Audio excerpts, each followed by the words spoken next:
Hey, what is up guys, Gypsy, and we are back here today with my ITL semi-finals match up against Nova, who is a divisional opponent of ours. We've faced him twice this season, we've beaten him both times, so he's here facing us again in the semis. I think I could be wrong in saying this, but I'm pretty sure Nova hacked Aki to make it into playoffs. I think if he lost that game, we would be facing someone like Sky, who I was pretty excited to play again. I think Sky, despite the way he lost last time we played, I think he's a very good player, and I was excited to get the chance to face him again. But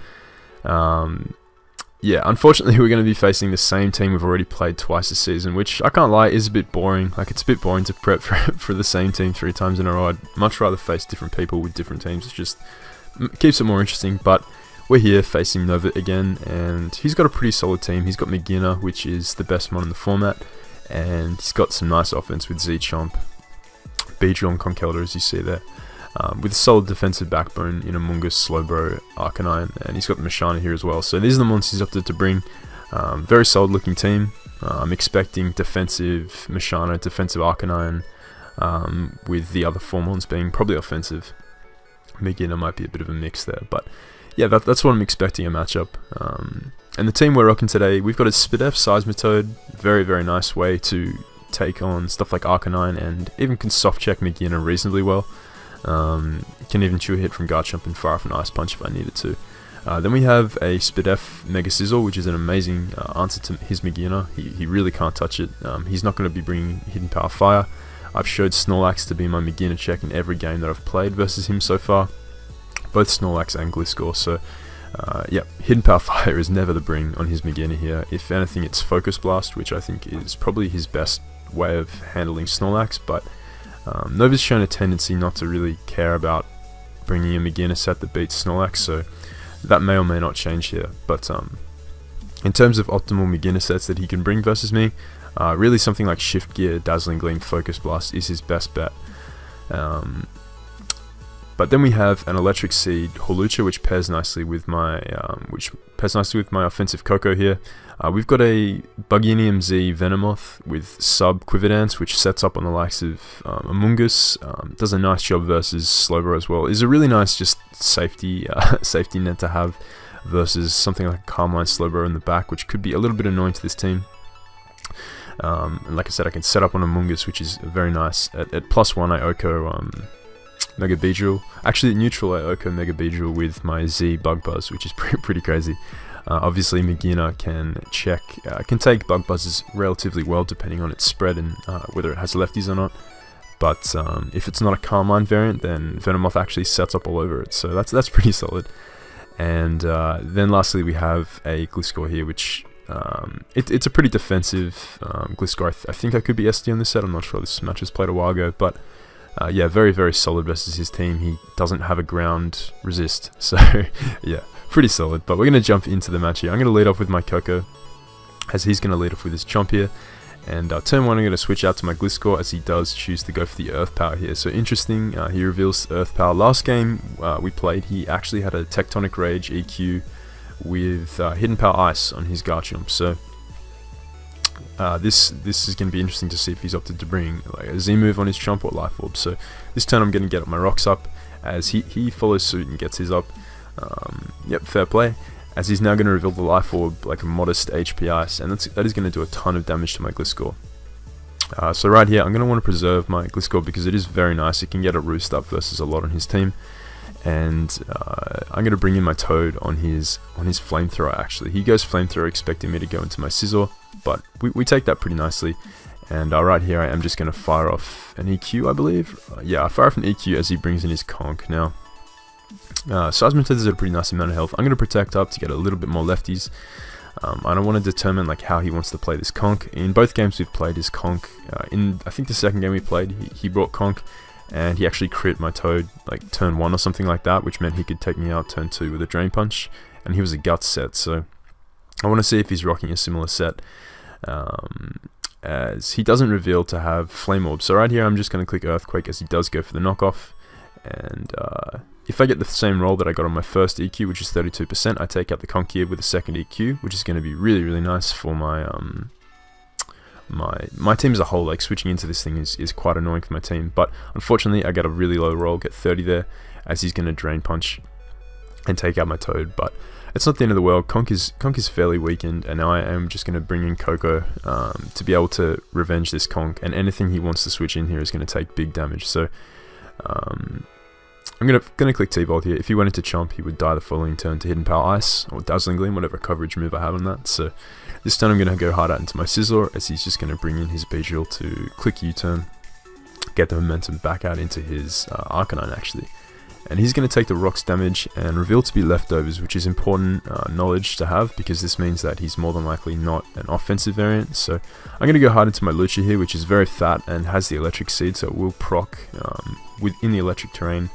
And he's going to reveal the Howl, which is really interesting. So he's a lefty's Howl set, as my high jump kick is going to do a ton to this Arcanine and put him actually at a range of health where he's going to die to the Flare Blitz recoil. So yeah, Holucha putting in the work.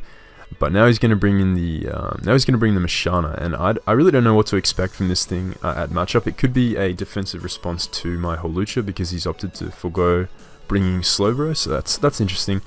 But yeah, it could be a number of things. So I'm going to go hard into my Scizor, who checks this all day long, as he's actually going to set up a substitute here. And I thought this was pretty interesting. Sub Leftovers, okay. So right here with my Scizor, I'm going to Roost Up, as he's actually going to reveal the Barrier. And it's at this point that I realize, oh, okay, I see what this is. This is some Baton Pass shenanigans into more than likely Shift Gear Magearna. So yeah, I cannot allow this Magearna to pass freely. I need to U-turn out this turn, which will still break the substitute. And I need to go into my Coco and start firing off some powerful Life Orb T-Bolts, as his Magearna is going to go for the Barrier once again. So he gets potentially a little bit greedy with that Barrier, but I can also understand it, as my T-Bolt is going to do 54, and this is going to leave his Magearna in range of a second T-Bolt if he does choose to stay in. But he's actually going to go hard out into his Garchomp here, and this turn I am just going to click Hidden Power Ice. So we're in a very solid spot right now. If he wants to bring in Beedrill to scare out my Coco, he'll be taking Rocks damage, which is amazing, which would put him into range of something like a Bullet Punch from my Spit-F Scizor. So he's actually going to choose to go right out back into his Magearna to burn the last turn of electric terrain, I suppose.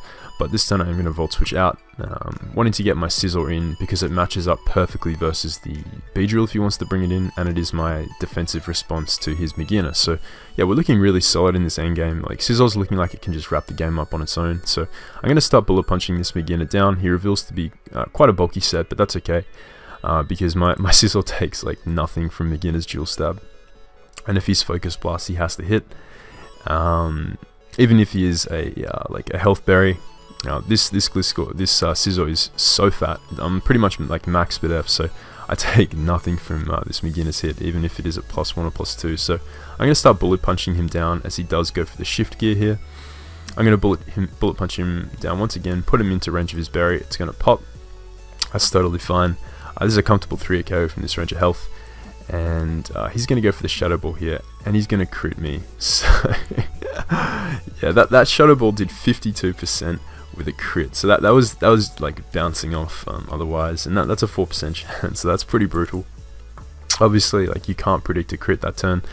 Had I roosted up at 80%, like, yes, I would have been able to bypass the effect of that crit, but he could just as easily have continued Calm Minding. So Roost was never the play there. My play was to just spam Bullet Punch. And yeah, I would have taken this Magearna down in 3 hits. But as you see, Nova gets extremely lucky and gets the Shadow Ball crit, which is going to seal this game right here, because that crit allows him to actually... That crit allows his Magearna to actually bypass my check to Magearna. So yeah, that's that's Mons. There's nothing really you can do about that. That's just the way this game goes sometimes. So unfortunately, my ITL season is going to come to an end because of a 4% chance. But hey, that's just the way it is sometimes. It certainly wasn't Nova's fault. You know, he's not in control of that. But that is definitely a disappointing end to what, in my opinion, was a very good season. I had a lot of fun using this team. I thought I really dominated this match as well. Like, Coco came in clutch, and yeah, the way I handled that Magearna was I needed to handle it in the way I did, because if he managed to pass that barrier boost into Magearna, that could have been over really quickly. So that was definitely a cool tech by Nova to bring that kind of Magearna set here. It definitely it definitely forced me to play in a certain way to prevent that, but yeah, ultimately, unfortunately, Nova did get very lucky in this end game, and that ultimately led to him winning this one. So that's going to be it for my ITL season, but I will try and record the finals match with Aki. By now, most of you guys should have seen Maddie's side of his semi-finals match, and he was actually facing off against Sebi, and they had a really good game. If you guys haven't seen that, then definitely go and check out Maddie's video, because he does a good rundown of that. He explains it in depth, and it's definitely a really great battle from both sides. But yeah, unfortunately, had we won this, we would have gone on to face the victor, who was Maddie, in fact, and Maddie and I would have faced in our first finals. But yeah, unfortunately, it wasn't meant to be. And but yeah, Aki and I will try and commentate that one together. We usually try and commentate those finals matches or semi-finals playoff games together, so hopefully we'll be able to link up and record that depending on time zones. So yeah, you guys can definitely look forward to that one. But yeah, unfortunately Mons goes down this way sometime. But yeah, I hope you guys did enjoy. Let me know in the comments what you guys thought of this season, and what you thought of me using a more offensive approach. I know we had stuff like Gliscor and Snorlax, but for the most part the team itself was predominantly an offensively based team. Coco and Lucha were very fun to use. I didn't spam Holucha as much as maybe I think a lot of people expected me to in the beginning of the season. I think I really only brought it a few times, and it only had like one sweep, I want to say, like one kind of one real sweep.